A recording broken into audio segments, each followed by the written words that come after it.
حضرت کے دعا کو ملے رفتہ۔ مزید نئے بیانات کے لیے چینل الداعی الخیر کو ضرور سبسکرائب کریں۔ والصلاة والسلام على من لا نبي بعده ما بعد فأعوذ بالله من الشيطان الرجيم بسم الله الرحمن الرحيم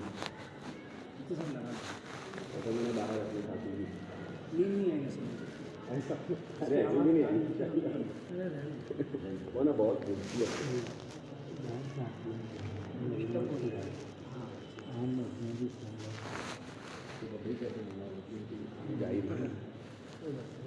أعوذ بالله من الشيطان الرجيم بسم الله الرحمن الرحيم ولولا نفر من كل فرقة منهم طائفة ليتفقهوا في الدين ولينذروا قومهم إذا رجعوا إليهم لعلهم يحذرون صدق الله العظيم۔ آئیے تشریف لیں۔ انتہائی قابل احترام حضرات علماء کرام، علماء اعظام، انبیاء علیہ الصلاۃ والسلام کی صفات میں قرآن نے بنیادی طور پر دو صفتوں کو ذکر کیا ہے، ایک علم ہے، دوسرے حکمت ہے۔ حضرت لوط علیہ السلام کا تذکرہ کیا تو اللہ نے اسی صفت کو ذکر کیا، وَلُوطًا آتَيْنَاهُ حُكْمًا وَعِلْمًا، حضرت لوط کو ہم نے علم و حکمت کا خزانہ عطا فرمایا۔ حضرت داؤد اور سلیمان علیہ السلام کا تذکرہ ہے، وَكُلًّا آتَيْنَاهُ حُكْمًا وَعِلْمًا، ان دونوں کو ہم نے علم و حکمت عطا فرمایا۔ حضرت موسیٰ علیہ السلام کا ذکر ہے، وَلَمَّا بَلَغَ أَشُدَّهُ وَاسْتَوَىٰ آتَيْنَاهُ حُكْمًا وَعِلْمًا۔ حضرت یوسف کا ذکر ہے، وَلَمَّا بَلَغَ أَشُدَّهُ آتَيْنَاهُ حُكْمًا وَعِلْمًا۔ ایسی کئی آیتیں ہیں جس میں علم اور حکمت کو انبیاء علیہ السلام کی صفات میں سے خاص صفت قرار دیا۔ اچھا، یہ بھی خاص بات ہے کہ علم کے ساتھ حکمت جڑی ہوئی ہے اور یہ ضروری ہے، ورنہ علم بغیر حکمت کے بعض مرتبہ نقصان کا ذریعہ بن جاتا ہے بجائے نفع۔ کتابوں میں واقعہ ہے، حضرت تھانوی رحمۃ اللہ علیہ کے زمانے میں جب شدی تحریک چلی تو بہت تیزی سے علاقے ارتداد کا شکار ہونا شروع، تو ایک علاقے کے بارے میں حضرت تھانوی کو خبر ملی، پورا علاقہ ارتداد کا شکار ہو گیا۔ تو گئے حضرت تھانوی وہاں اور علاقے والوں کو جمع کیا، کہا کہ میں نے سنا ہے کہ تم نے اسلام چھوڑ دیا ہے۔ کہ نہیں حضرت، آپ کو غلط خبر ملی۔ کہ نہیں صحیح بتاؤ۔ کہ نہیں حضرت، ہم تو اس مسلمان ہیں۔ کہ کیا دلیل ہے تمہارے اسلام کی؟ انہوں نے کہا ہمارے اسلام کی دلیل یہ ہے، ابھی محرم الحرام کا مہینہ گزرا ہے اور ہم نے جو ہے وہ بہت اہتمام کے ساتھ تعزیہ نکالا ہے۔ حضرت تھانوی رحمۃ اللہ علیہ بجائے خفا ہونے کے، ناراض ہونے کے، یہ کہا کہ ٹھیک ہے بہت اچھا۔ لوگوں نے کہا حضرت، جتنا سخت رد بدعات کا آپ نے کیا ہے شاید کسی اور نے کیا ہو۔ اصلاح الرسوم آپ نے لکھی ہے اور دیگر تصانیف آپ کی ہے۔ اہل بدعات کو جتنی تکلیف آپ سے پہنچی ہے شاید کسی اور سے پہنچی، اور آپ کہہ رہے ہیں بہت اچھا۔ آیت نے فرمایا کہ اگر اسلام کی علامت یہ اس کو سمجھ رہے ہیں تو ان کی اصلاح کی امید باقی ہے، اگر ان کو اس کی بھی یعنی تردید کر دی جائے تو یہ تو شاید اسلام ہی سے نکل جائیں اور پھر ان کی اصلاح کی کوئی شکل نہیں رہے۔ جیسے مولانا الیاس صاحب رحمۃ اللہ علیہ فرمایا کرتے تھے کہ جب تک امت اپنے آپ کو مسلمان کہہ رہی ہے، ان کو بٹور لو، ان کو سمیٹ لو، اگر یہ مسلمان کہنا بھی چھوڑ دیں گے تو پھر تم کچھ نہیں کر سکو۔ تو بہت ضروری چیز ہے، علم کے ساتھ حکمت ہے۔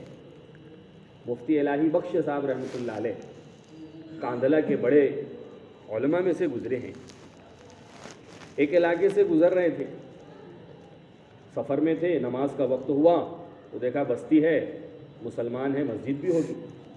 مسجد میں گئے تو مسجد کا حال یہ ہے کہ شاید برسوں سے نماز بھی نہیں ہوئی۔ خیر صاف ستھرا کر کے ظہر کی نماز ادا کی۔ حضرت کو بڑا فکر ہوا، مسجد ہے اور ویران ہے. تو حضرت نے بستی والوں کو جمع کیا کہ آپ کی مسجد ہے اور آباد نہیں ہے. بستی والوں نے کہا کہ حضرت ہمارے علاقے کا جو سرپنچ ہے، آپ اگر اس سے بات کرو گے نا، اگر یہ مسجد میں آنے لگا تو پوری بستی اس کے پیچھے آ جائے. حضرت نے تو بات کریں گے اس سے. گئے اس کے پاس، اس سے بات چیت کی کہ سرپنچ صاحب، اللہ نے آپ کو ایک حیثیت دی ہے، ایک مقام دیا ہے، آپ اگر آنے لگیں گے تو آپ کے پیچھے پوری بستی آئے گی. حضور پاک صلی اللہ علیہ وسلم کی دعوت میں یہ چیز ملتی ہے. آپ طائف گئے تو پہلے آپ نے سرداروں سے ملاقات، کیوں کہ پوری قوم ان کے تابع ہے. اس لیے بخاری شریف میں جو حدیث ہرقل ہے، اس میں اللہ کے نبی صلی اللہ علیہ وسلم نے ان سے یہی کہا کہ اگر تم انکار کر دو گے تو صرف تمہارا وبال نہیں بلکہ پوری قوم کا وبال بھی تم پر ہو. فَإِنَّ عَلَيْكَ اسْمَ الْعَرِيسِيِّينَ، ایسے الفاظ حدیث میں ملتے ہیں. تو حضرت نے اس کو سمجھایا. اس نے کہا کہ آپ کی دعوت قبول ہے، لیکن کیا کروں، مجھے 2 بیماریاں لگی ہے، وہ چھوٹتی نہیں. بوتل رکھی ہوئی تھی، کہا ایک یہ ہے اور لڑکی ہے گھر میں، کہا یہ 2 بیماریاں ہیں، میں کیسے مسجد آ سکتا ہوں؟ بار بار وضو کرنا، غسل کرنا میرے بس کی چیز نہیں. حضرت نے کہا ایسے ہی آ جاؤ تم. اچھا ایسے بھی آ سکتے ہیں کیا؟ ہاں بالکل آ سکتے ہیں. یہ پھر تو بہت اچھی بات ہے، آسان ہے. تو کہا ٹھیک ہے، میں انشاءاللہ آؤں. حضرت آگے بڑھ گئی، 2 رکعت نماز پڑھی، مصلی بچھایا، بہت روئے. خادم نے کہا ہم نے اتنا کبھی روتے نہیں دیکھا مفتی صاحب. جب حضرت نماز سے فارغ ہوئے، میں نے کہا مفتی صاحب آپ نے اس کو بغیر وضو غسل کے نماز پڑھنے کی اجازت دی؟ کہا میں نے اس کو اجازت تو دی ہے، لیکن میں جو رو رہا تھا نماز میں اپنے اللہ سے یہ کہہ رہا تھا کہ اللہ بات تو میں نے پہنچا دی ہے، دل آپ کے قبضے قدرت میں ہے. دل آپ کے قبضے قدرت. اللہ اس کے دل کو تو پلٹ. مولانا کرسی.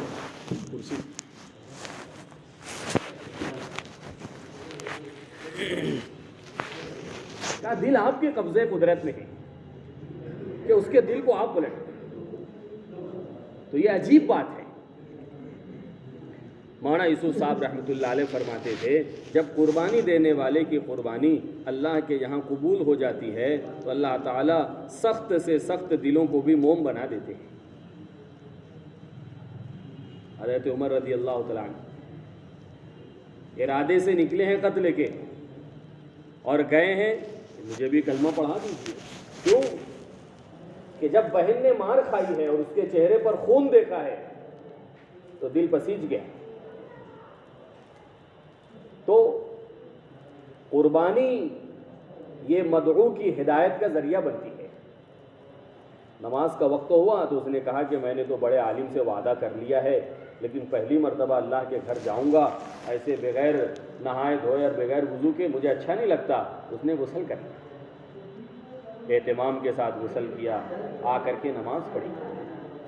ان الصلاۃ تنہی عن الفحشاء والمنکر، نماز تو روکتی ہے بے حیائی سے، برائیوں سے. جب نماز پڑھی تو اسے احساس ہوا میں نے اپنی زندگی کہاں گزار دی. اس نے اللہ سے توبہ کی، گھر آ کر کے بوتل بھی توڑ دی، لڑکی کو بھی آزاد کر دیا. میں یہ کہہ رہا تھا کہ علم اور حکمت 2 بنیادی صفات کو قرآن نے انبیاء علیہ السلام کی صفات میں ذکر کیا ہے. علم ہے اور حکمت. اللہ تعالیٰ نے اس چیز سے ہم اور آپ کو اس سے نسبت عطا فرمائی ہے. اس سے اللہ رب العزت نے ہمیں اور آپ کو نسبت عطا فرمائی. علماء نے لکھا ہے کہ جیسے نبوت کے ملنے میں کسی شخص کی محنت کا کوئی عمل دخل نہیں ہے، براہ راست اللہ کی طرف سے انتخاب ہے. کہا ایسے ہی وراثت نبوی کی تقسیم میں بھی کسی کی محنت اور صلاحیت کا کوئی عمل دخل نہیں، یہ بھی انتخاب ہے اللہ کی طرف سے. افلاطون موسیٰ علیہ السلام کے زمانے میں تھا تو وہ کہتا تھا کہ عقل تو میرے پاس ہے، سارا فلسفہ حکمت تو میں جانتا ہوں، نبوت تو مجھے ملنی چاہیے. ہر زمانے میں لوگوں کو یہ اعتراض ہوا ہے لولا نزل هذا القرآن على رجل من القريتين عظيم، ان پر کیوں نازل ہوا؟ ان سے بڑے بڑے مال والے صلاحیت والے ہیں، ان کو کیوں نہیں نبی بنائے گے؟ طائف کے واقعے میں سردار نے یہی کہا تھا کہ تمہارے علاوہ نعوذ باللہ اللہ کو کوئی اور نہیں ملا تو تم کو نبی بنائے۔ تو اس نے کہا کہ ان کو نبی بنائے گئے۔ کہا میں ان سے ایک سوال پوچھوں گا، اگر انہوں نے جواب دے دیا تو واقعی یہ نبی ہے، اس لیے کہ سوال ایسا ہے اس کا تعلق اس دنیا سے نہیں ہے، جس کا تعلق عالم غیب سے ہوگا وہی اس کا جواب دے سکے۔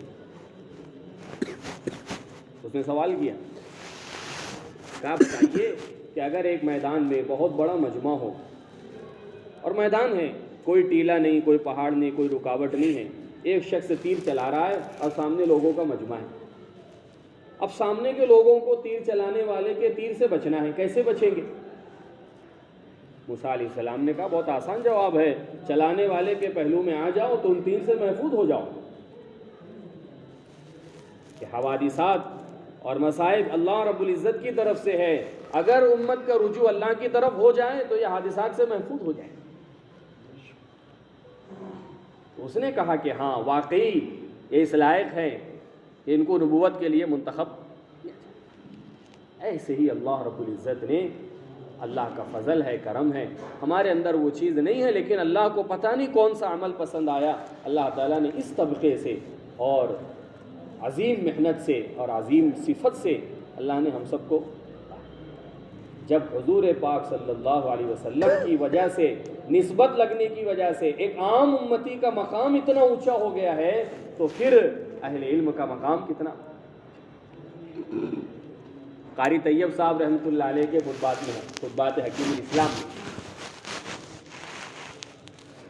حوالہ اس لیے دیا جا رہا ہے کہ بات ذرا سے ایسی ہے کہ سند ضروری ہے اس کے لیے۔ حضرت قاری صاحب رحمۃ اللہ علیہ نے لکھا ہے کہ کسی بزرگ نے خواب میں دیکھا کہ آپ علیہ الصلاۃ والسلام موجود ہیں اور ایک طرف سارے انبیاء ہیں اور ایک طرف امت کے سارے علماء ہیں۔ کہا کہ موسیٰ علیہ الصلاۃ والسلام کھڑے ہوئے، کہا کہ اللہ کے نبی کیا آپ نے یہ جملہ ارشاد فرمایا ہے علماء امتی کا انبیاء بنی اسرائیل، کہ میری امت کے علماء انبیاء بنی اسرائیل کی طرح ہیں، یہ جملہ آپ نے کہا ہے؟ آپ نے فرمایا کہ جی ہاں۔ کہ اچھا اگر آپ کی امت کے علماء انبیاء بنی اسرائیل کی طرح ہیں تو پھر مجھے آپ اجازت دیں میں ان کا امتحان لوں، نمبر میں کسی کا بھی امتحان لوں۔ تو کہا کہ امام غزالی رحمۃ اللہ علیہ سے پوچھا حضرت موسیٰ علیہ السلام تمہارا نام کیا ہے؟ تو کہا امام غزالی رحمۃ اللہ علیہ نے اپنا نام، باپ کا نام، دادا کا نام، پردادا کا نام، پورا شجرہ نسب گنا کہ یہ بنی اسرائیل کے انبیاء کی طرح ہوں گے جن کے اندر جواب دینے کی صلاحیت نہیں، پوچھا کیا جا رہا ہے جواب کیا دے رہے ہیں، پوچھا گیا ان کا نام اور یہ شجرہ نسب بیان کر رہے ہیں۔ فرمایا حضرت گستاخی معاف فرمائیں، اگر یہ میرا جواب سوال سے مناسبت نہیں رکھتا ہے تو آپ اپنے جواب کے بارے میں کیا کہیں گے؟ اللہ نے تو صرف اتنا پوچھا تھا وما تلک بیمینک یا موسیٰ، تمہارے ہاتھ میں کیا ہے؟ آپ نے تو اس کے پورے فوائد کی لسٹ بیان کی۔ اتوکہ علیہا واہش بہا علی غنمی ولی فیہا مآرب اخری۔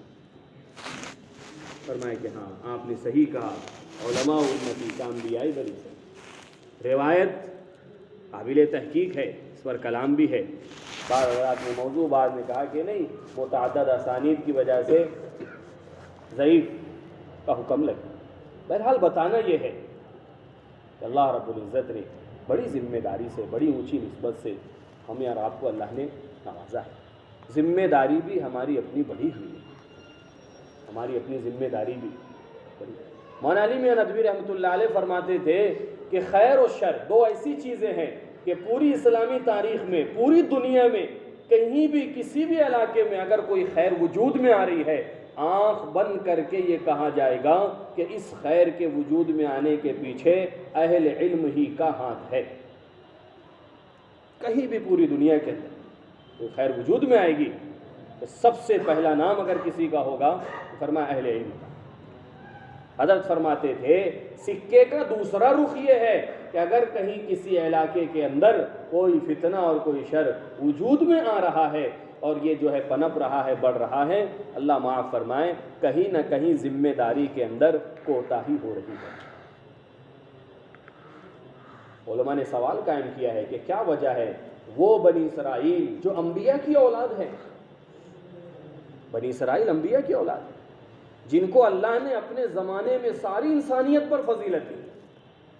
یا بنی اسرائیل اذکروا نعمتی التی انعمت علیکم وانی فضلتکم علی العالمین. وہ بنی اسرائیل جس کے لیے سمندر کو پھاڑا گیا، جن کے لیے جو ہے وہ پانی کے چشمے جاری کیے گئے، جن کے لیے من و سلوہ 40 سال تک اترا ہے، جنہوں نے اللہ کی کتنی مددوں کو اپنی آنکھوں سے دیکھا ہے، وہ بنی اسرائیل کیا وجہ ہے مغضوب علیہم کا شکار ہو گئے؟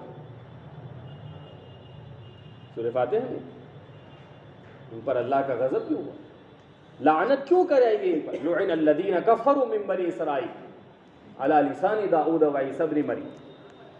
فرمایا اس کی بنیادی وجہ یہ ہے، کہا کہ حضرت موسیٰ علیہ السلام کے زمانے کے بعد دھیرے دھیرے جو ربط اہل علم اور عوام کا تھا وہ کمزور ہوتا چلا گیا، جس کا نتیجہ یہ تھا کہ علماء نے کتمان علم سے کام لیا، عوام کو کچھ بتاتے تھے، خواص کا دین کچھ اور ہو گیا. شاہ ولی اللہ محدث دہلوی رحمۃ اللہ علیہ نے فوز الکبیر میں کئی مثالیں اس کی پیش کی ہیں. کتمان علم سے کام لے تو عوام کا اعتماد اٹھ گیا کہ تورات وہی ہے، احکامات وہی ہے، یہ ہم کو کچھ بتاتے ہیں، مالداروں کو کچھ بتاتے ہیں، ان کا اپنا دین کچھ اور ہے. کہ پھر دھیرے دھیرے کہ باطل اپنی محنت میں اور اپنے جو ہے وہ سازش میں کامیاب ہو گیا. اس لیے اس محنت کے ذریعے سے ایک بنیادی چیز یہ ہے کہ جو خلا ہے، جو باطل چاہتا ہے کہ علم کو ایک طرف کر دیا جائے اور عوام کو ایک طرف کر دیا جائے. دور حدیث میں ایک مرتبہ مفتی سعید صاحب رحمۃ اللہ علیہ پالنپوری یہ کہنے لگے، آیت آ گئی تھی فلولا نفر من کل فرقۃ منہم طائفۃ لیتفقہوا فی الدین. حضرت نے آیت کی تشریح کی اور پھر فرمایا اشارۃ النص سے اس آیت شریفہ سے یہ بات بھی سمجھ میں آتی ہے کہ علم کسی مخصوص طبقے کی جاگیر نہیں. علم کسی، ان کے الفاظ ہیں، علم کسی مخصوص طبقے کی جاگیر. اور پھر حضرت نے فرمایا کہ اگر علم مخصوص طبقے میں محدود ہو جائے گا اس کا نقصان کیا ہوگا؟ حضرت نے فرمایا اس کا نقصان یہ ہوگا جو ہمارے برادران وطن کا ہوگا، کہ ان کے یہاں کیا ہے کہ ان کے یہاں جو برہمن ہیں وہی صرف وید کو ہاتھ لگا سکتے ہیں. ان کے علاوہ کا ان کی کتابوں میں لکھا ہے کہ اگر عام غیر ایمان والا ان کے کانوں میں وہ الفاظ بھی پہنچ جائے تو شیشے سے اس کے کانوں کو بھر دیں. جس کا نتیجہ کیا ہوا؟ اس کا نتیجہ یہ ہوا کہ وہ برہمن تو آٹے میں نمک کے برابر ہے، اکثریت تو پچھڑی ہوئی ہے، کا 100 کروڑ سے زیادہ غیر ایمان والے ان کو اپنے مذہب کے بارے میں پتہ ہی نہیں. بلکہ مفتی صاحب یہ کہتے تھے کہ گاندھی کا جملہ میں نے کتابوں میں پڑھا ہے، وہ کہتا تھا ہندوازم کوئی چیز نہیں، یہ تو ایک کلچر کا نام ہے. جن کے بابا آدم کو نہیں پتا ہے کہ یہ کیا ہے، ان کی عوام کیا جانے گی کہ ان کا مذہب کیا ہے؟ یہ کیوں ہوا کہ علم کو ایک مخصوص طبقے کے اندر محدود کر دیا. اس محنت کے ذریعے سے یہ بات چاہی جا رہی ہے کہ علم اور عوام کا جو ہے نا 1857 میں جب انگریز ملک کے اندر آئے ہیں تو سب سے پہلا ٹارگٹ انہوں نے علماء کو 50,000 کی تعداد شہید ہوئی ہے. اور پھر کہا کہ اتنے پر بس نہیں کیا ہے، روزانہ یومیہ 500 سے زائد جو ہے وہ شہید کیے جائیں. اور پوچھا وہاں کے افسر نے اس ملک میں ہمارا پنجہ کیسے گڑے گا؟ کہا اس ملک کے مسلمان بیدار ہیں، اور مسلمان اس لیے بیدار ہیں کہ ان کے علماء بیدار ہیں. جگانے والا ہے تو امت جاگ رہی ہے، تو وہ بیدار ہیں، تو ان کے اوپر سب سے پہلا اٹیک کرنا پڑے، ان کو متاثر کیا جائے. اس لیے میرے دوستوں بزرگوں، آج بھی اگر ہمارا اپنا ربط اور ہمارا اپنا تعلق نہیں ہوگا نا تو پھر لوگ کہاں کہاں جائیں. کل میں بیٹھا تھا ہمارے محلے میں پیچھے گولڈن نگر یاسین مسجد کے پاس نائی کی دکان ہے، بنانے کے لیے میں بیٹھا. نوجوان لڑکا ہے، وہ بال بنا رہا تھا. اس نے کہا میں MSG کالج میں پڑھتا ہوں مفتی صاحب، لیکن میں کالج چھوڑ دیا. میں نے کہا کیوں چھوڑا؟ اس نے کہا کہ 2 ہفتہ پہلے میری کلاس کی لڑکی فاطمہ نام ہے، اس نے میری کلاس کے غیر ایمان والے لڑکے سے شادی کی. وہ ٹیکا لگا کے اس کے بائک کے پیچھے بیٹھ کر کے آتی ہے. اس نے مجھ سے کل کہا اور کہا 2 ہفتہ پہلے یہ واقعہ ہوا ہے. رہ رہی ہے. پہلے برقعے میں آتی تھی، اب برقع اتر گیا، اب بالکل اس کے پیچھے لگ کر کے بائک پہ آتی ہے اور ایسے آ رہی ہے کہ اس کو یعنی بہت بڑا اس نے تیر مار دیا. باہر کی کارگزاری نہیں ہے. تو یعنی جو ہمارے اپنے علماء کا، مدارس کا، مکاتب کا، مساجد کا شہر ایک علمی شناخت رکھنے والا ہے، اس کی دکان سے لگ کر کے 3-4 دکان چھوڑ کے پیچھے ایک مکان ہے. وہ گھر کے والے میرے پاس آئے، کہنے لگے کہ ہماری بچی ہے 18 سال کی، یہ بھی 15 دن کے اندر کا واقعہ ہے کہ اس کی ماں کا زیور اس نے جمع کیا، 50,000 باپ کا کیش رکھا تھا وہ جمع کیا، اس کے منگنی کا زیور بنائے تھے وہ جمع کر کے وہ سب لے کر کے بھاگ گئی. اس کے باپ کو پیرالائز ہو گیا، اس کے دادا نے صدمہ لیا، اس کا انتقال ہو گیا. تو میرے دوستوں اور بزرگوں، ایسی کتنی کارگزاری آپ حضرات کو اللہ معاف کرے بیان سنانے کے لیے نہیں. ماشاء اللہ آپ حضرات سارے علم کے شعبے سے، پڑھنے پڑھانے سے جڑے ہوئے ہیں، لگے ہوئے ہیں، لیکن یہ ہے کہ جو ایک بے دینی کا سیلاب ہے. مولانا علی میاں ندوی رحمۃ اللہ علیہ فرماتے تھے جتنی بھی لادینیت کی تحریکیں ہیں ان میں جان اسی وجہ سے ہے کہ ان کا ربط براہ راست عوام سے ہے. یہ ایک ایک سے ملتے ہیں. ابھی پیچھے لاک ڈاؤن میں مرکز نظام الدین کی ایک جماعت افریقہ کے ایک ملک میں تقاضے پر گئی. تو 5 ملکوں کا سفر تھا. تو ایک ملک سے دوسرے ملک میں جانے کے لیے وہ کووڈ کی ویکسین وغیرہ کا پروسیجر کرنا پڑتا. اگلے ملکوں میں تم کو بتانا پڑے گا، اس وقت میں وہ چل رہا. تو ہمارے مہاراشٹر کے ایک عالم تھے، اس میں تلوجا کے مولانا جاوید صاحب، وہ سنانے لگے کہ ہم لوگ ویکسین کی لائن میں لگے ہوئے تھے ایئرپورٹ کے پاس. تو 2 چہرے ہندوستانی معلوم ہوئے. تو میں ان کے قریب گیا، ان سے کہا کہ تمہارا چہرہ تو ہندوستانی لگ رہا ہے. کہ ہاں ہم انڈیا کے ہیں. اچھا کہاں سے ہیں؟ تو ایک عورت تھی اور ایک مرد تھا. مرد نے کہا میں کیرلا کا ہوں، عورت نے کہا میں بنگلور. تو یہاں اس ملک میں یہ تو اتنا غریب ملک ہے، نہ تجارت کے لیے کوئی آئے نہ اور کسی کے لیے، اتنی غربت ہے، اتنی غربت ہے. کہا جو ملک میں 1 مرتبہ دن میں کھانا کھاتا ہے وہ ملک کا امیر ترین شخص سمجھا جاتا ہے، جس کو دن میں 1 مرتبہ کھانا ملتا. 2-2 3-3 دن فاقے سے رہنا عام بات ہے. اکثر لوگ ایسے ہیں ان کے منہ میں سے بدبو، اور وہ بدبو معدے کے خالی رہنے کی وجہ سے روزے میں عام طور سے جو ہو جائے. ایسی غربت میں تم یہاں پر آئے؟ کہا ہاں. اور اگلا جملہ سنو کہ ہم اس ملک میں ابھی نہیں آئے، ہمیں آئے ہوئے 7 سال ہو گئے اور ہم عیسائیت کی دعوت کے لیے اس ملک میں آئے. ہمیں 7 سال ہو گئے. مولانا کہنے لگے اتنی شرم آئی کہ ہم 2 مہینے کے لیے اس ملک میں آئے، ہمیں لگ رہا تھا ہم نے کتنی بڑی قربانی دی، لاکھوں روپیہ خرچ کیا. 2 مہینہ ہم فارغ کر کے اس ملک میں آئے ہیں. حق والوں کو 2 مہینہ اتنا بھاری لگ رہا ہے، باطل 7 سال لگا رہا ہے. اور وہ کہہ رہے ہیں ابھی ہم واپس نہیں جا رہے ہیں، ہمارا ٹارگٹ ہم کو دیا گیا ہے جب تک اس پورے علاقے کو اپنا ہم مشرب، اپنا ہم مسلک نہیں بنا لیں گے، ہماری قبر بن جائے گی، واپس نہیں جائیں گے. ہمارا واپسی کا کوئی ارادہ نہیں، حالانکہ کوئی سہولت نہیں ہے، نہ رہائش کے اعتبار سے، نہ کھانے پینے کے اعتبار سے، نہ کسی اور چیز کے اعتبار سے. ایسی کتنی ملکوں کی کارگزاری. ہماری شہر کی جماعت امریکہ کے ممالک کی طرف گئی، ملاقات کر رہے تھے. گرجا تھا، پادری دیکھ رہا ہے کہ ملاقات کر رہے.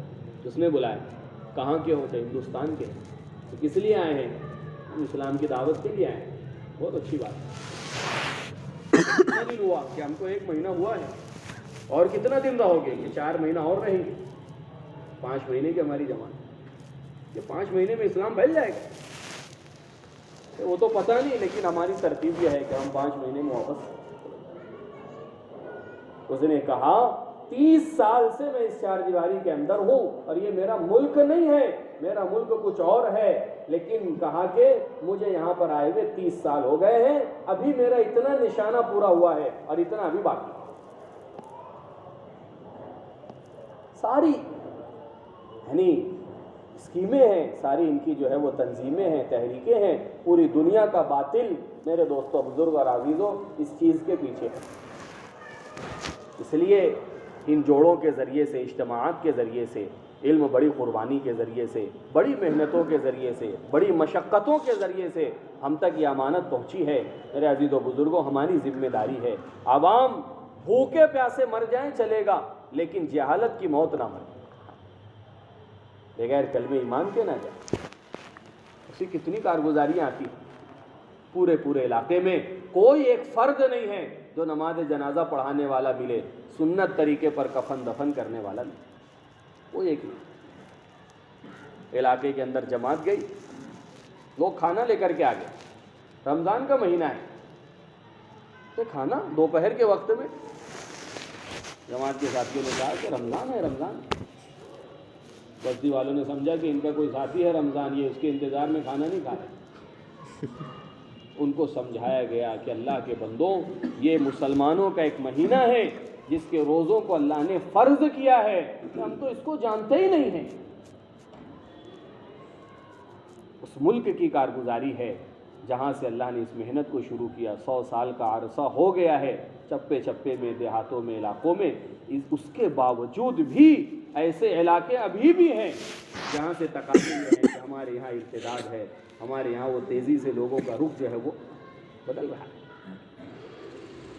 ہبلی کے علاقے میں ہمارے شہر کی جماعت، ہر گلی میں 3 سے زیادہ جو ہے وہ غیروں کے، عیسائیوں کے جو ہے وہ کلیسا ہے، 3 سے زیادہ۔ اس گلی کے اندر میں خود گزرا، ساتھی کہنے لگا کہ یہ ہماری مسجد ہے جس کو بنے ہوئے 12 سال ہو گئے، اور اس کی دیوار سے ان کے غیروں کی جو عبادت خانہ ہے نا، اس کے بنے ہوئے 2 سال ہوئے ہیں، لیکن یہ اپنے دوسرے سلیب کی تیاری میں ہیں۔ کیوں؟ اس لیے کہ ان کا گراؤنڈ فلور بھر جاتا ہے اور ہماری مسجد کی تیسری صف بھی نہیں بھر رہی۔ 12 سال ہو گئے، جتنی ہے وہ بھی زائد ہے، اور یہ دوسرے سلیب کی تیاری میں ہے، کیونکہ ان کا مجمع بڑھ رہا ہے۔ تو کہاں سے آ رہے ہیں؟ زمین سے نہیں اگ رہے، آسمان سے نہیں آ رہے کہ ہمارے لوگوں پر یہ محنت کریں۔ غربت ہے، فرصت ہے، جہالت ہے۔ علماء فرماتے ہیں یہ 3 راستے ہیں ارتداد کے امت میں گھسنے، غربت کے راستے سے، جہالت کے راستے سے، فرصت کے راستے سے۔ اس لیے کہا جا رہا ہے کہ اہل علم کی رہبری ہو، رہنمائی ہو، ہمارا امت سے تعلق ہو، ہمارا امت سے جوڑ ہو، تاکہ اللہ پاک جیسے ہر زمانے میں امت کی نیا کو ہمارے ذریعے سے اللہ نے پار لگوایا ہے اور امت کی کشتی بھنور سے نکلی ہے، اللہ کرے کہ اس زمانے میں بھی اس نقل و حرکت کے ذریعے سے اور اس محنت کے ذریعے سے اللہ کرے کہ بے دینی دین میں بدل جائے، امت کی ذلت عزت سے بدل جائے، اور امت کا زوال عروج سے بدل جائے۔ محنت ہو رہی ہے ماشاءاللہ، جہاں کام ہو رہا ہے، جہاں محنت ہو رہی ہے، وہاں کی کارگزاریاں بھی سامنے آ رہی ہیں۔ افریقہ کا ملک ہے موریتانیہ، بہت غریب ملک ہے، لیکن محنت کے نتیجے میں اللہ پاک نے ایسا ماحول وہاں پر بنا دیا ہے کہ کارگزاری وہاں سے آئی کہ پورے ملک میں 90% سے زیادہ لوگ قرآن پاک کے حافظ ہیں۔ ہمارے ملک کی جماعت گئی وہاں پر، ساتھی کہنے لگے کہ ہم کو اپنا معمول پورا کرنا تھا، تو ہم مسجد میں، جیسے ہمارے یہاں تاکچوں میں قرآن پاک رکھا رہتا ہے، ہم تلاش کر رہے تھے کہ کوئی مسجد میں قرآن ہی نہیں ہے۔ وہاں کے لوگوں نے کہا ہمارے یہاں حفاظ کی اتنی کثرت ہے کہ لوگ چلتے پھرتے قرآن پاک پڑھتے ہیں۔ کئی نوجوان ایسے ملے جو بخاری اور مسلم کے حافظ ہیں۔ نمازیوں کا فیصد پورے ملک میں، بستی نہیں، شہر نہیں، کہا پورے ملک میں نمازیوں کا فیصد تقریباً 100% ہو چکا ہے۔ موریتانیہ افریقہ کا۔ میرے دوستوں، بزرگ اور عزیزوں، یہ ہے کہ ہمارا اپنا بھی اپنی ذمہ داریوں کے نبھانے کے ساتھ ساتھ، اپنی ساری ذمہ داریوں کے ساتھ ہم اس کو بھی اپنی ایک ذمہ داری سمجھے۔ جس شعبے پر ہم محنت کر رہے ہیں امت کا، مولانا ارشد مدنی دامت برکاتہم ایک مرتبہ ترمذی کے درس میں کہنے لگے، سچر کمیٹی کی رپورٹ آئی ہے کہ پورے ہندوستان میں مسلمانوں کے مدارس میں صرف 2% مسلمانوں کے بچے پڑھ رہے ہیں۔ چلو ان کی رپورٹ اگر غلط سلط بھی ہو تو 2% اپنی طرف سے ملا دو، 4% ہو جائے، 5% ہو جائے، اور جائزہ لینا ہے تو اپنے شہر سے لے سکتے ہیں. ہر سال کتنی نئی اسکولیں بنتی ہیں اور کتنے ایڈمیشن فل ہوتے ہیں, اور ہمارے یہاں جو پرانے مدارس ہیں اللہ معاف فرمائے اس میں طلبہ کی تعداد کیا ہے, کتنی ہے, کیا سطح ہے. تو کتنا فیصد ہے ہمارے اپنے ہاتھ, اس میں سے کتنے بن رہے ہیں. پھر یہ 95% 94% پر محنت کا کیا نظام. امت کے اندر بے طلبی ہے تو طلب کا پیدا کرنا بھی ہماری اپنی انبیاء علیہ الصلوۃ والسلام اپنے اخلاق کے ذریعے سے امت میں پہلے طلب پیدا کرتے تھے تاکہ امت کے لیے دین کا لینا آسان ہو جائے. موسیٰ علیہ السلام اجنبی بچیوں کی خدمت کر رہے ہیں, اجنبی ملک ہے, اجنبی لوگ ہیں, اپنے سے قریب کرنے کے لیے ان کی. حضرت عائشہ, حضرت خدیجہ نے فرمایا کلا واللہ لا یخزیک اللہ ابدا, نبی جی ہرگز اللہ آپ کو ضائع نہیں کرے گا. کیوں؟ انک لتصل الرحم, اس لیے کہ آپ اتنے حسن سلوک کرنے والے, لوگوں کی خدمت کرنے والے, لوگوں کے ساتھ اکرام سے پیش. اس لیے علماء نے لکھا ہے تواضع والا علم امت میں پھیلے گا, کبر والا علم یہ بانجھ رہ جائے. امت کے سب سے بڑے عالم معاذ ابن جبل جب یہ ملک شام جا رہے تھے, ملک یمن جا رہے تھے, اللہ کے نبی صلی اللہ علیہ وسلم نے بہت ساری نصیحتیں کی. اس میں آپ نے یہ بھی فرمایا یا معاذ احسن خلقک للناس, تم اپنے اخلاق کو لوگوں کے لیے اچھا بناؤ. یسرا ولا تعسرا, آسانیاں پیدا کرنا, تنگیاں مت پیدا کرنا. بشرا ولا تنفرا, بشارتیں سنانا, نفرت مت. کیوں؟ اس لیے کہ صراحی جھکتی ہے تو پیالہ بھرتا ہے. ہمیں لوگ تو ایسے ہی ہیں. نبی علیہ السلام کے ساتھ بدسلوکیاں ہوئی, بدتمیزیاں ہوئی, بے اکرامی ہوئی, یہاں تک کہ ساری حدیں پار کر دی گئی. تو یہ تو ہمیں ذہن بنا لینا ہے کہ یہ ساری چیزیں ہمیں پیش آنا ہی ہے. وَكَذَلِكَ جَعَلْنَا لِكُلِّ نَبِيٍّ عَدُوًّا شَيَاطِينَ الْإِنسِ وَالْجِنِّ, اللہ نے جیسے ہر نبی کے لیے انسان و جنات میں سے دشمن رکھے تھے تاکہ وہ اہل علم کے لیے وہ چیز لازمی ہے. بلکہ قاری طیب صاحب رحمۃ اللہ علیہ یہ فرماتے تھے اگر یہ حالات نہ آئیں تو یہ ڈرنے کی بات ہے. پھر مثال دیتے تھے قاری صاحب, جیسے دہلی ٹرین جا رہی ہے منماڑ سے تو ہم لوگ دیکھتے ہیں جلگاؤں آیا نہیں آیا, بھساول, اٹارسی, کھنڈوا, برہان پور اور یہ سارے اسٹیشن آ رہے ہیں کہ ہاں ٹرین جو ہے دہلی کی طرف جاری ہے. اور اگر یہ اسٹیشن نہ آئے انسان فکر مند ہو جاتا ہے کہ ہماری گاڑی کسی اور رخ کی طرف جاری, منزل کی طرف. فرماتے تھے یہ سارے اسٹیشن ہیں, انبیاء علیہ السلام نے ایک منزل طے کر دی ہے اور ان کی منزل میں یہ سارے اسٹیشن آئے ہیں. مخالفت کے اپنوں کی طرف سے بھی اور غیروں کی طرف سے بھی, بلکہ اپنوں کی طرف سے تو زیادہ آئے ہیں. علماء نے لکھا ہے کہ 950 سال کی قربانی حضرت نوح علیہ السلام کی اور آپ علیہ السلام کی محنت کا عرصہ 23 سال کا, اس کے باوجود حضور فرما رہے ہیں کہ جتنا مجھے ستایا گیا کسی کو نہیں ستایا. لقد اخفت فی اللہ ما لا یخاف احد ولقد اوذیت فی اللہ ما لا یؤذی احد. تو کہاں 950 سال کی تکلیف اور کہاں 23 سال کی تکلیف, اور حضور کہہ رہے ہیں کہ مجھے جتنا ستایا گیا کسی کو نہیں ستایا گیا. علماء نے کہا نوح علیہ السلام کو پتھر غیروں نے مارا ہے اور یہاں پہلا پتھر چچا نے مارا ہے.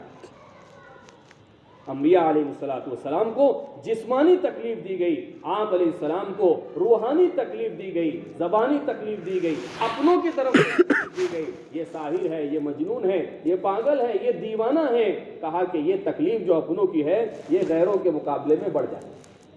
قاری صاحب فرماتے تھے یہ سارے اسٹیشن جو ہے وہ آنا ہے.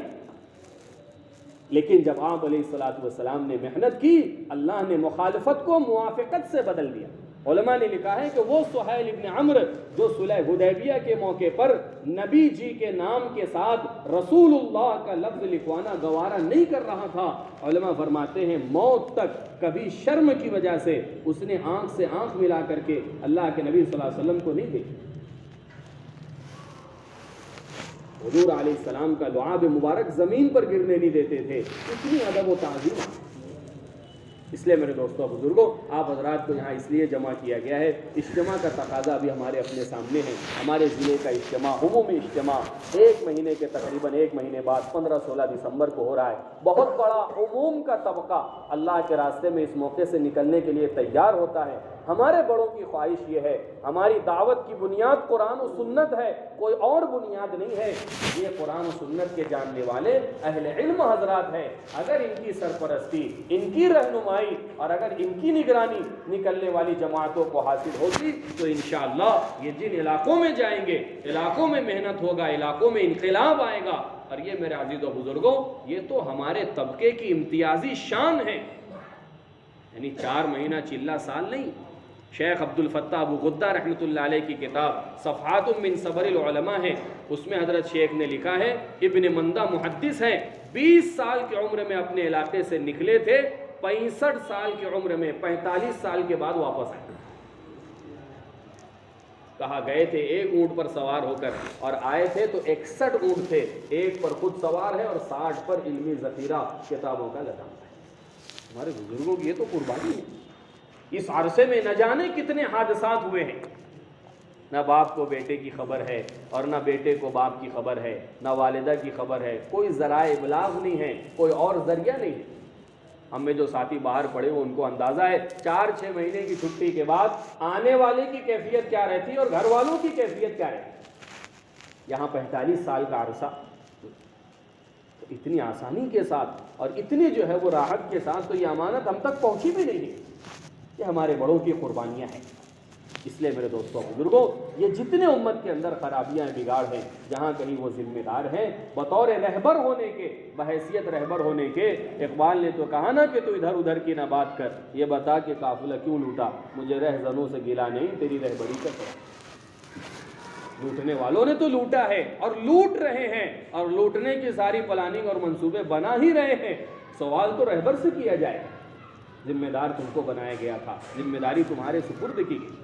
اس لیے بہت بڑا طبقہ اجتماع کے عنوان سے نکلنے کے لیے تیار ہوتا ہے، لیکن ہمارے پاس ایسے ساتھی نہیں ہوتے ہیں کہ ان کے ساتھ یہ 10-12 نوجوان کر دیے جائیں جن کی یہ اصلاح تربیت کر سکے، ان کے اعمال اور ان کے جو ہے وہ کلمہ نماز کو صحیح کر سکے، صحیح یقین ان کو سکھا سکے۔ اس لیے آپ حضرات سے یہ گزارش اور آپ حضرات کے سامنے یہ تقاضا رکھا جا رہا ہے کہ آپ حضرات اگر نیت ارادے عزائم کر لیں، انشاءاللہ اس ہونے والے اجتماع سے جو جماعتیں اللہ کے راستے میں نکلے گی، انشاءاللہ ہم بھی اپنی جان اور مال کے ساتھ علماء صحابہ کی طرح، جیسے ملکوں کی ہجرتیں ہوئی ہے اور علاقوں کی ہجرتیں ہوئی ہے اور علاقے سرسبز و شاداب ہوئے ہیں، ہم بھی انشاءاللہ اس اللہ کے راستے میں اس محنت کو لے کر کے، ساتھیوں کو لے کر کے اپنی ترتیب بنا کر کے نکلیں گے انشاءاللہ۔ اب بتائیں آپ حضرات اس کے سال کے لیے، دوسرے سال کے لیے، اور کم سے کم آخر درجے میں تو یہ ہے کہ اجتماع سے چلے کے لیے آپ حضرات بتا دیں۔ انشاءاللہ ہم اپنی مسجد سے امام صاحب اگر کہہ دیں کہ میں جا رہا ہوں تو میرے خیال سے تشکیل کی ضرورت ہی نہیں پڑے گی، مسجد میں بیٹھے بیٹھائے ان کی انشاءاللہ جماعت بن جائے گی۔ لوگ چاہتے ہیں کہ ہم سیکھنے والوں سے سیکھیں، ان کے پاس جائیں، اور اگر کوئی سیکھنے کے لیے ہمارے پاس آئے اور ہم اگر اس کا ویسا اکرام نہ کر سکیں تو سورہ عبسہ وتولی نازل ہوئی، علمنی یا رسول اللہ مما علمک اللہ۔ ام مکتوم رضی اللہ تعالیٰ عنہ نے فرمایا اللہ کے رسول مجھے سکھا۔ ان کو کیا پتہ ہے کہ ابو جہل بیٹھا ہے، سردار بیٹھے ہیں، اللہ کے نبی صلی اللہ علیہ وسلم کے چہرے پر حیرانی کے آثار۔ اللہ نے آیت عبس وتولی ان جاءہ الاعمی، کہ آپ کی پیشانی پر شکن کیوں آ گیا؟ جو طلب لے کر کے آئے ہیں ہماری اپنی ذمہ داری ہے کہ ان کی طلب، ان کا تقاضا ہمارے اپنے ذریعے سے پورا ہو جائے۔ نیت تو کرتے ہیں انشاءاللہ، ماشاءاللہ قربانیاں بڑھ رہی ہمارے اپنے ملک کے اندر۔ پہلے سال کا تقاضا تھا، لیکن اب جو سال لگائے ہوئے علماء ہیں وہ دوسرے سال کے لیے نکل رہے ہیں۔ 20 جماعتیں اس وقت ملک ہندوستان کی، صرف علماء کی، دوسرے سال کے لیے بیرون ممالک میں چل رہی ہیں۔ بہت سی جماعتوں نے یعنی شام میں، لبنان میں، مصر میں، کویت میں، قطر میں، سعودیہ میں، حالانکہ ہم نے ان سے پوچھا کہ یار ساری خبریں ہیں پابندی کی، ساری چیزوں کی، کہا جب سے پابندی کی خبر ہے اس کے بعد سے کام اور بڑھ گیا۔ ہر گھر کا مطالبہ ہے عربوں کا، ہمارے یہاں ہندوستان کی جماعت ٹھہرے۔ ابھی تھانہ کی ایک جماعت وقت لگا کر کے آئی، ساتھیوں سے مذاکرہ ہوا، کہنے لگے ایسے ایسے اونچے تمیم داری رضی اللہ عنہ سے کسی کا نسب، کسی کا ابو ہریرہ سے، کسی کا فلاں صحابی سے، ان کے مکانات میں اللہ نے ہم کو ٹھہرنے کا موقع دیا۔ روتے ہیں، ہماری پیشانیوں کو چومتے ہیں کہ تم کفرستان والے اور تم ہندوستان والے اور ہم عرب، اور ہمارے ذریعے سے دین تم تک پہنچا ہے، لیکن ہمارے نوجوان ہمارے ہاتھوں سے نکل گئے، اللہ نے تم کو ہم تک پہنچائے۔ عرب ملک کے بڑے عالم رائیونڈ گئے اجتماع میں، پورے ملک میں ہلچل مچ گئی کہ یہ اپنے علاقے کا ایک اتنا بڑا عالم اور بڑا مفتی جن کا فتویٰ عرب ممالک میں چلتا ہے یہ آئے ہوئے ہیں۔ کہا ہاں میں اجتماع میں شرکت کے لیے نہیں، میں یہ دیکھنے آیا تم کیا جادو کرتے ہو ہمارے عرب بچے اس ملک میں جہاں سے ساری دنیا میں فحاشی سپلائی ہوتی ہے جا رہے ہیں، اور وہاں سے داڑھی رکھ کر کے آ رہے ہیں، اور وہاں سے نماز اور ساری چیزوں کا اہتمام لے کر کے آ رہے ہیں۔ پتہ چلا کہ وہ کام میں لگ رہے ہیں، محنت میں لگ رہے ہیں۔ تو کہا جو سارے اشکالات تھے، جو سارے اعتراضات تھے کہ یہ بدعت ہے اور یہ صحیح نہیں ہے، اللہ نے وہ ساری چیزیں ختم کروا دی کہ ہماری ساری تدبیریں فیل ہو گئی ہمارے نوجوانوں کے لیے۔ پیسہ ہے، ساری چیزیں ہیں، جو کچھ کر سکے سب کرنے کی ساری سہولتیں ہیں۔ اس کے لیے اب علماء کی جو جماعتیں چل رہی ہیں ماشاءاللہ بہت، یعنی عربوں کا تقاضا ہے عرب ممالک کا۔ ہمارے علماء کرام جو ہے وہاں پر پہنچے تاکہ ان کے اندر بھی جو ہے وہ محنت ہو۔ باطل نے راحت پسندی میں مبتلا کر دیا۔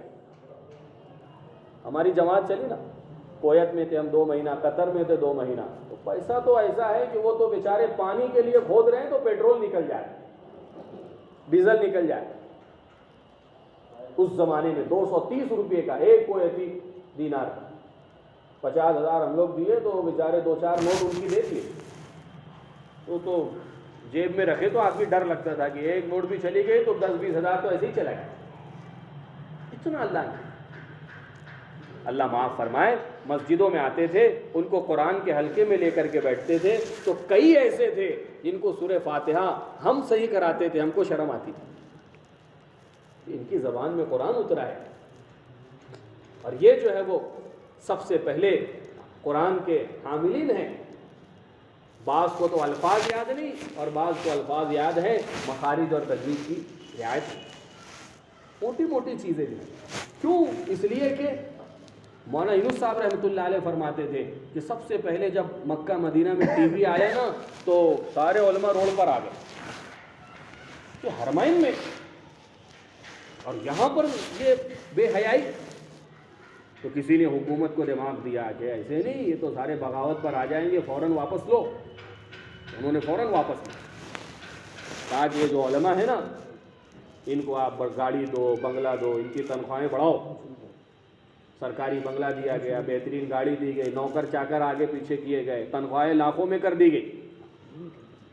اب پہلے سیدھی سادھی زندگی تھی، اب ساری فیسلٹی آ گئی، اور چند سال گزرے تو انسان نیچے والے کے لیے اوپر والے کے ساتھ ایڈجسٹ کرنا مشکل ہو جاتا ہے، لیکن اوپر والے کے لیے نیچے اترنا مشکل ہے۔ نیچے والا اوپر آسانی سے چلا جائے۔ تو جب چند سال میں یہ عادی ہو گئے گاڑی بنگلے کے، اے سی کے، نوکر چاکر کے اور ہٹو بچوں کے، اب پھر سے ٹی وی آئے، یہ پھر مخالفت ہوئی۔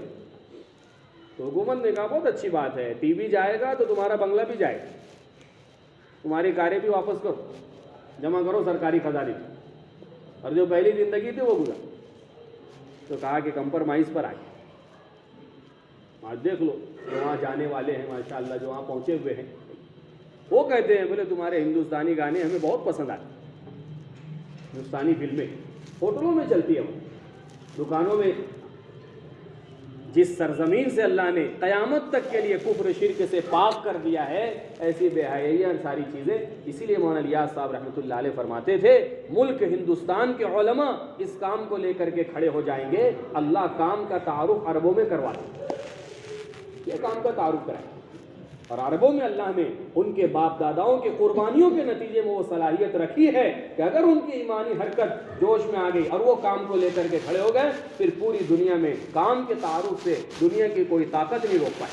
جیسے اس زمانے میں پوری دنیا کی طاقت نے ان کے باپ داداؤں کا مقابلہ نہیں کر سکے ہیں اور نہیں کر پائے ہیں، کہا کہ اللہ نے وہ صلاحیت ان کے اندر آج بھی رکھی۔ اس کے لیے علماء سے دوسرے سال کے عربوں کے ملکوں کے لیے تقاضے ہیں، اور ماشاءاللہ جماعتیں بن رہی ہے۔ آپ حضرات دعا فرمائیں، انشاءاللہ ہمارے شہر مالیگاؤں سے بھی ایک جماعت تیار ہو رہی ہے جو رجب المرجب میں انشاءاللہ دوسرے سال کے لیے عرب ملکوں کے لیے اپنے شہر سے پہلی جماعت رہے گی علماء کرام کی۔ 2 لاکھ خرچ اس کا طے کیا گیا ہے، انشاءاللہ یہ نظام الدین کے لیے روانہ ہوگی، پھر وہاں سے اس کا رخ جو ہے وہ طے ہوگا اور یہ جماعت اپنے رخ پر روانہ ہوگی۔ آپ حضرات سے اس کے لیے دعا کی بھی درخواست ہے، کریں گے انشاءاللہ۔ اور ایک تقاضا یہ ہے کہ خروج کے اعتبار سے تو آپ فکر کریں انشاءاللہ، کچھ نہ کچھ ترتیب آپ اس کی بنائیں۔ مقامی اعتبار سے بھی جس مسجد سے بھی ہم اور آپ جڑے ہوئے ہیں، ہمارے بڑے بہت قوت کے ساتھ یہ بات کہہ رہے ہیں کہ عوام کے اندر جو یہ ذہن بن گیا ہے نا کہ مسجد یعنی 5 وقت نماز پڑھنے کی جگہ، جو مسجد کے مفہوم کو اتنا محدود کر دیا گیا ہے، ہمیں مسجد کو اس رخ پر لانا ہے جو رخ جناب محمد رسول اللہ صلی اللہ علیہ وسلم کے زمانے میں تھا۔ مسجد نبوی صرف نماز کے لیے نہیں بلکہ صحابہ تو نماز کو ایسے ادا کرتے تھے، روایتوں میں ہے کھانا بھی مسجد میں ہے، سارے اعمال مسجد میں ہے، نماز کا وقت ہوا کنکر سے ہاتھ پوچھ لیا اور نماز کے لیے کھڑے ہوئے۔ جہاں مسئلہ آتا ہے لحوم بقر سے وضو کا، وہاں پر احناف یہ دلیل پیش کرتے ہیں کہ صحابہ نے کنکر سے پوچھا اور نماز میں شامل ہو گئے، وضو تو کیا ہی نہیں، تو پتہ چلا کہ اونٹ کے گوشت سے کھانے سے وضو امام احمد ابن حنبل کے یہاں ٹوٹ جاتا ہے۔ مسئلہ بتانا نہیں ہے لیکن یہ بتانا، سارے اعمال میں مکتوبات شیخ الاسلام مولانا مدنی رحمۃ اللہ علیہ میں یہ بات لکھی ہوئی ہے۔ حضرت فرماتے تھے میں نے جو سیرت کا مطالعہ کیا اور احادیث کو دیکھا ہے، 20 اعمال ہیں جو حضور پاک صلی اللہ علیہ وسلم کی مسجد میں مسجد نبوی میں ہوا کرتے۔ عوام کو یہ دھوکہ لگ گیا مکتب یعنی نابالغوں اور بچوں کے پڑھنے کی چیز ہے۔ حضرت فرماتے تھے آپ علیہ السلام کے مکتب میں جہاں حضرت علی جیسے کم عمر ہے، ابن عباس ابن عمر جیسے کم عمر ہے، وہی حضرت سلمان فارسی جیسا بوڑھا جس کی عمر 100 سال سے بھی زائد ہے، وہ بھی اس مسجد کے مکتب کا طالب علم ہے۔ وہ ہر فرد کو جوڑنا ہے ہمیں مسجد سے، تاجر بھی جڑے، ملازم بھی جڑے، دکاندار بھی جڑے، کارخانے دار بھی جڑے، ٹھیلا گاڑی چلانے والا، رکشہ چلانے والا۔ مسجد کے اندر اگر ہمارے علماء کرام گھنٹہ آدھا گھنٹہ روزانہ کے اعتبار سے دینے والے بنیں گے نا، ہر شخص کو مسجد سے جوڑنا ہے تاکہ ہر شعبے والا اپنے شعبے کا دین مسجد سے سیکھے۔ ترمذی شریف میں ہے عمر کا جملہ ہے لا یبیع فی سوقنا ھذا من لم یتفقہ، جو ہمارے مسجدوں سے تجارت کی لائن کا دین نہ سیکھا ہو اسے ہمارے بازار میں کاروبار کرنے کی اجازت نہیں۔ جس نے نہیں سیکھا ہے تو اس کا نتیجہ کیا تھا کہ بازار جو ہے وہ حلال سے بھرے ہوئے تھے۔ اللہ معاف فرمائے، علم کے نہ ہونے کی وجہ سے حرام شکلیں جو ہے وہ کشتی چلی جا رہی، کیا کاروبار میں کیا ملازمت۔ اس لیے آپ حضرات سے یہ گزارش ہے آپ جس مسجد میں بھی ہیں اس مسجد میں اگر آپ روزانہ کے اعتبار سے گھنٹہ آدھا گھنٹہ دیں گے انشاءاللہ تو یہ جو ہمارے ساتھی ہیں مسجد اور جماعت کے، یہ لوگوں کو ملاقاتیں کر کے لائیں گے کہ بھئی ماشاءاللہ مفتی نعیم صاحب مغرب کے بعد مسجد میں رہیں گے، جس کو بھی جس لائن کا مسئلہ پوچھنا ہو مسجد کے اندر، کوئی تجارت کا پوچھے گا، کوئی ملازمت کا پوچھے گا، کسی کا نکاح ہو رہا ہے وہ پوچھے گا، کوئی شادی بیاہ والا ہے۔ امت ہے میرے دوستوں بزرگوں، بہت سے ایسے ہیں جو بیچارے شرم کی وجہ سے ارے بولے ڈر لگتا ہے امام صاحب۔ ایک مسجد کے اندر ایک ساتھی کہنے لگا، بولے ہمارے امام صاحب آج تک 5 سال ہو گیا، بولے کبھی ایک جملہ بات نہیں کی، اس لیے اتنا ڈر لگتا ہے کہ ان سے کیا پوچھنا۔ ہم کو تو اتنا قریب کرنا ہے۔ اللہ کے نبی صلی اللہ علیہ وسلم ایسے صحابہ کے ساتھ رہتے تھے، آنے والا پوچھتا تھا من فیکم محمد، تم میں محمد کون ہے صلی اللہ علیہ وسلم۔ ایسے امت قریب آئے، ڈر ختم کرنا ہے، کوئی بات نہیں ہے، جو پوچھنا ہے آپ پوچھو، الٹا سیدھا ہوگا۔ آنے والے نے زنا کی اجازت چاہیے، اللہ کے نبی مجھے آپ زنا کی اجازت دیں، ہم سے اور آپ سے کوئی پوچھے نہیں۔ اللہ کے نبی صلی اللہ علیہ وسلم نے بجائے ڈانٹنے کے اور بجائے آپ کو یعنی مار ڈھوک کرنے کے کہا یہ کام تمہاری بیوی تمہاری بہن بیٹی کے ساتھ ہو، کہا میں کبھی برداشت نہیں کروں گا، کہا جس سے کرو گے وہ بھی تو کسی کے اسی رشتے میں ہو، موت تک کے لیے اس عمل کی نفرت اس کے لیے۔ آنے والے نے پیشاب کر دی مسجد نبوی میں، صحابہ کی آواز آپ نے روک دیا اور صحابہ سے کہا تم اس پہ ڈول بہاؤ، پانی بہاؤ، اس کو بٹھایا، کہا مسجد عبادت کی جگہ ہے، ذکر اذکار کی جگہ، گندگی کی جگہ نہیں۔ تو یہ ہے، بہت سارے چاہتے بھی ہیں لیکن وہ بیچارے ہمارے روب کی وجہ سے ہمارے قریب نہیں آ پاتے ہیں. اس لیے ہمیں چاہنا ہے میری مسجد کا مصلی، میری مسجد میں اور اطراف میں رہنے والے، ان کے ایمان اعمال کی فکر میری اپنی ذمہ داری، ان کی نمازیں صحیح ہو، ان کے اعمال صحیح ہو، یہ ساری چیزیں بھی ہیں. تو آپ حضرات بتائیں، ارادہ ظاہر کر دیں کہ انشاءاللہ ہم فجر میں، ظہر میں، عصر میں، مغرب میں انشاءاللہ اپنی مسجدوں کو وقت دیا کریں گے تاکہ ہماری مسجد میں قرآن کا حلقہ لگے، ہماری مسجد میں مسائل کا حلقہ لگے، ہماری مسجد میں علم کے سیکھنے سکھانے کا حلقہ لگے، تاکہ علاقے کی بے دینی دین سے اور علاقے کی جہالت علم سے بدل جائے. بتائیں اس کے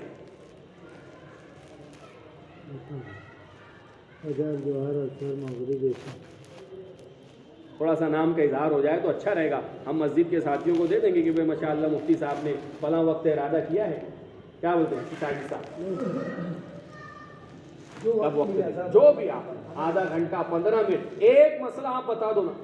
یہ ذاتی جمع رہیں گے، آپ کوئی بھی ایک مسئلہ دیکھ کر کے کہ بھائی آج کا مسئلہ یہ رہے. 100 رکعات سے بڑھ کر کے ایک مسئلہ عشاء کے بعد دیں گے مفتی صاحب. اللہ بہت قبول کرے، اللہ آسان کرے. بلال مفتی دیں مفتی آصف صاحب کا بھی کوئی وقت ہو جائے. مغرب تا عشاء ماشاء اللہ، اللہ بہت قبول کرے، اللہ بے انتہا قبول کرے.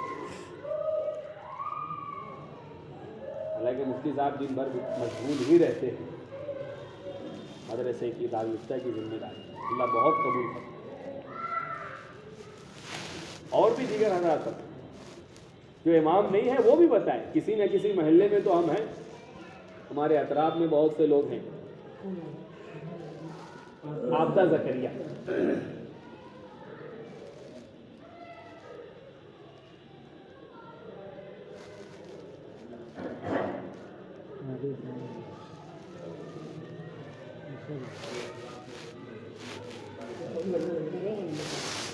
مفتی صاحب کے ساتھ رہے ہیں جی، اچھا ہے. مسجد بھی یہی ہے قاری صاحب جی.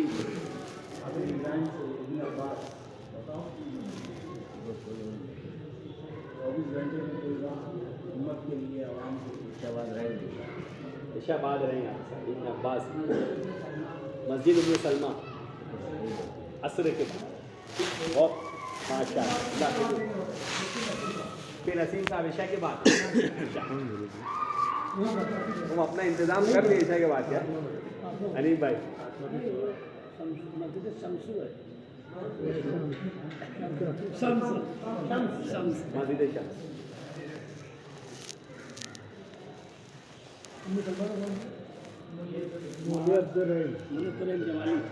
عبدالرحیم جمالی.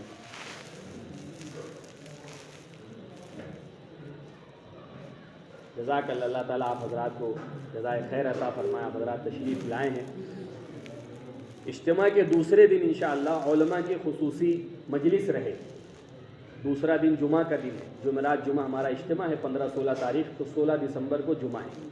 تو اس کا وقت جو ہے یہ طے کیا گیا ہے کہ عصر اول وقت میں اسی جگہ ہو جائے گی جہاں ہماری مجلس رہے، عمومی پنڈال سے ہٹ کر علماء کی خصوصی مجلس رہے. آپ حضرات اگر 4 بجے 3:45 بجے تک وہاں آ جاتے ہیں تو انشاءاللہ عصر کی نماز اول وقت میں ادا کر لیں گے. تو پھر چونکہ مغرب کا وقت بہت کم رہتا ہے اور اس کے علاوہ کوئی وقت ایڈجسٹ ہو نہیں رہا ہے.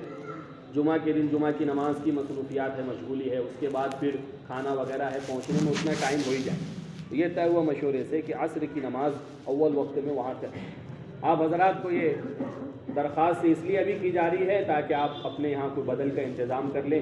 عصر مغرب کی نماز، عشاء کی نماز کو اگر سنبھال لے تو آپ یکسوئی کے ساتھ ان مجلسوں میں شریک ہو سکیں.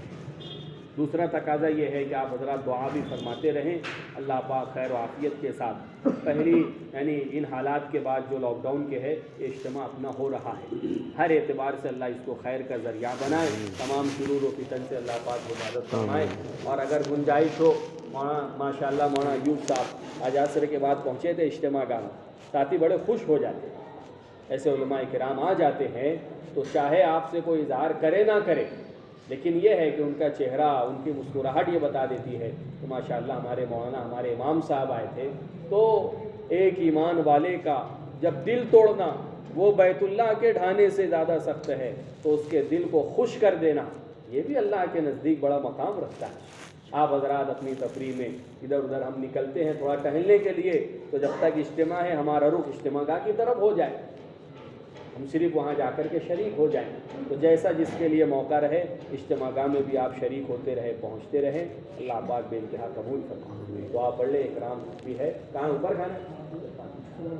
سبحان اللہ وبحمدہ، سبحانک اللہم وبحمدک، نشہد ان لا الہ الا انت، نستغفرک، سبحان ربک رب العزۃ